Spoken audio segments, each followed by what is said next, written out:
Obligatory. I'm not a paramedic, but rather a law enforcement officer.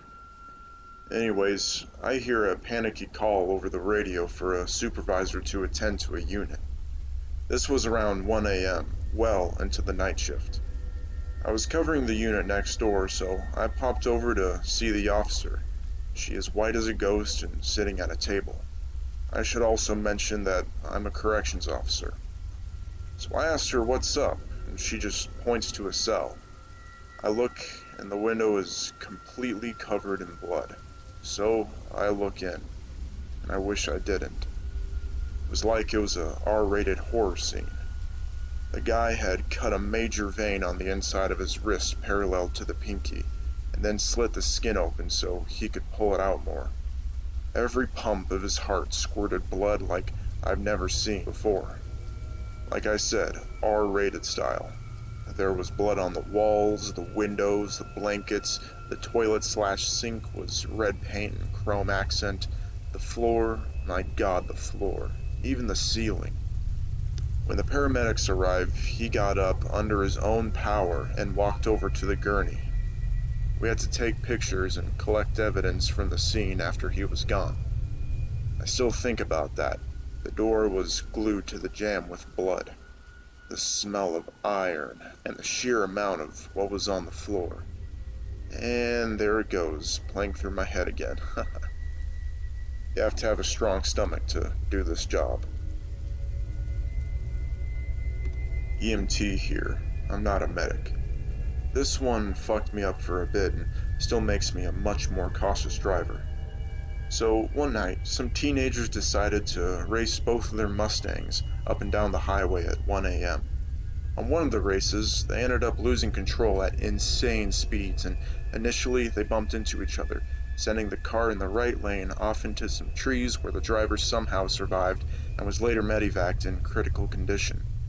However, the car in the left lane went over the guardrail medium and headfirst into a Jeep, then caught on fire.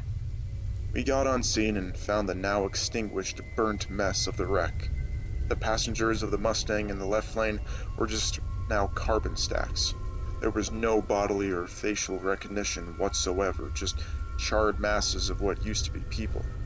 Now the driver in the Jeep was severed in half, his torso hanging out of the driver's side window, legs still in the pedals and organs just everywhere in the seat. The worst part of this was that the driver of the Jeep was just minding his own business, driving along to wherever he was going.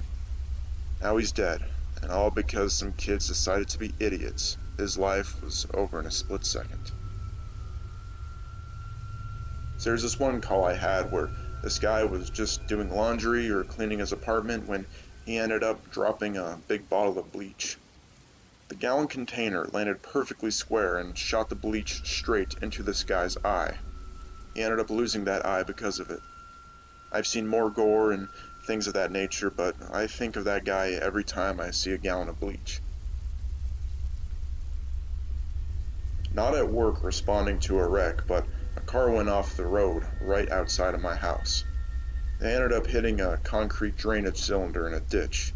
The two passengers within the vehicle were ejected through the windshield. 16 and 18-year-old girls. They were cut up pretty badly. The 18-year-old's face was practically hanging off pretty much while she was laying on the hood. Then she screamed about her baby. My heart sank.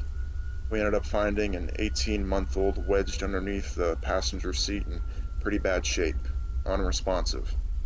It was a pretty hard scene, but as far as I was told, the baby survived, but with lifelong injuries. The two girls ended up surviving, barely.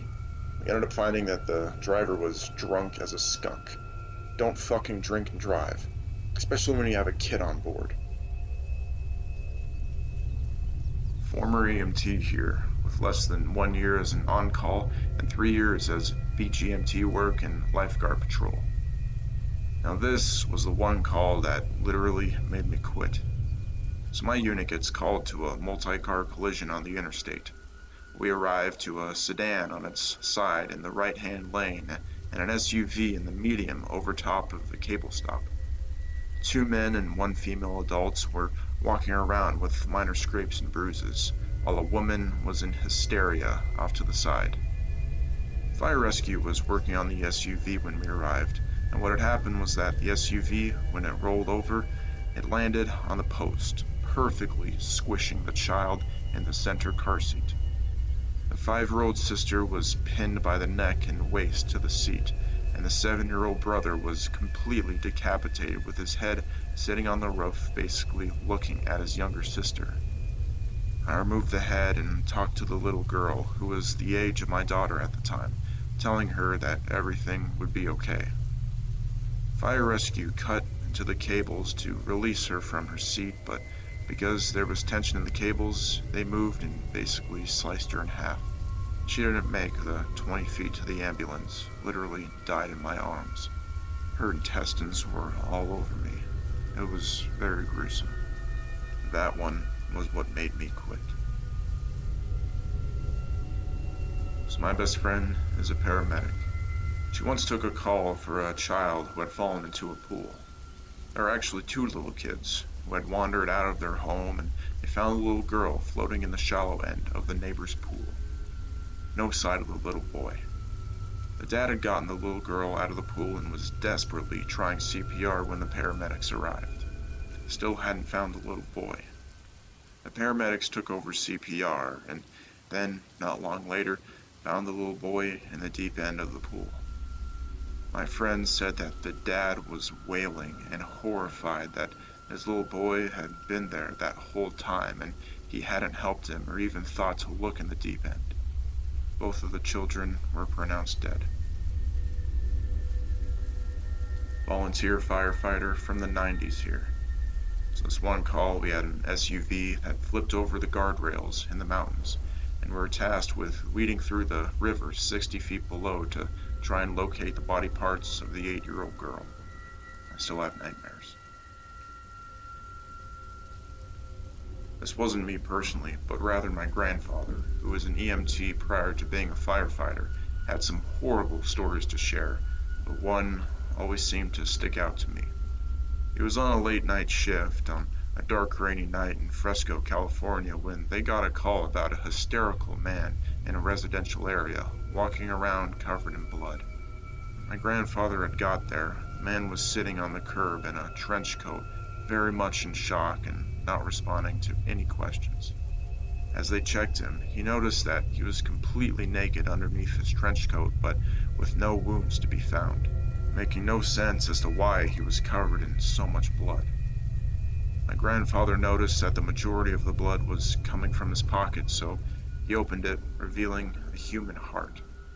So the story went that the man in the trench coat had a gay lover, and sometime during the night, they had a home invasion that ended in one of the men tearing out the heart of the gay lover and giving it to the man in the trench coat, sending him off into the night in a daze and shock.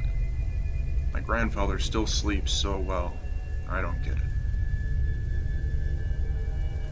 A paramedic friend of mine told me this story about a couple who were both handicapped and both in electric wheelchairs. Neither could walk at all, and they could barely move their arms.